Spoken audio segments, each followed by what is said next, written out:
Nous sommes de retour en direct dans cette édition du 12 décembre 2024. Je vous remercie beaucoup pour votre fidélité. Je vous remercie beaucoup si vous nous rejoignez à l'instant. Et désormais, comme vous le savez, une fois tous les 15 jours, aux alentours de 9h10, 9h15, il est l'heure de retrouver les Market Movers de Richard Mourin, alias Ricardo Invest, alias directeur général et fondateur du site internet Fondamentalement Bourse. Bonjour Richard.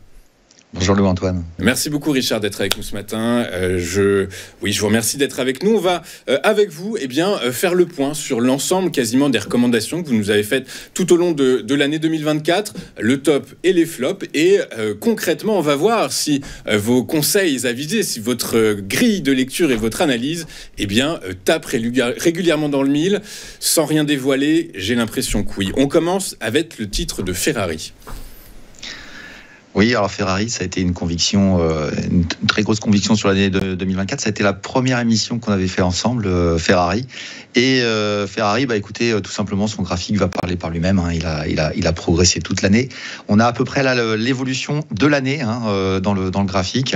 Et je vous ai mis en pastille le résultat à l'heure actuelle. Alors, il reste une quinzaine de jours avant la fin de l'année, mais voilà, on est à plus 40% sur l'année. Donc c'est une conviction forte. En même temps, j'ai envie de vous dire, ça fait des années que ça dure comme ça, mais Ferrari continue à progresser. Alors peut-être que l'idée, c'est aussi de donner mon ressenti sur ce qui risque peut-être de se passer sur le début de l'année 2025. Mais Ferrari s'est haussier, Ferrari a des bons résultats, Ferrari continue à délivrer des résultats intéressants.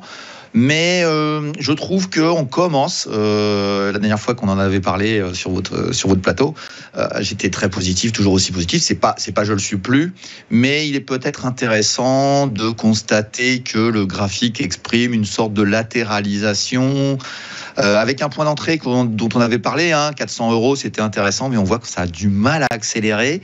Tout le luxe est en train de monter. Ferrari le fait pas, mais à vrai dire, Ferrari ne suit pas vraiment le luxe. C'est toujours un petit peu le rebelle, toujours en train de monter quand il faut monter, puis ça monte pas spécialement quand il faudrait. Mais peut-être une pause dans le cours de bourse sur quelques semaines, quelques mois, en attendant peut-être de retrouver des catalyseurs pour faire monter le cours un peu plus haut. Mais voilà, donc Ferrari, ça reste une super valeur avec plus de 40% sur 2024. C'était un de mes top absolus de l'année.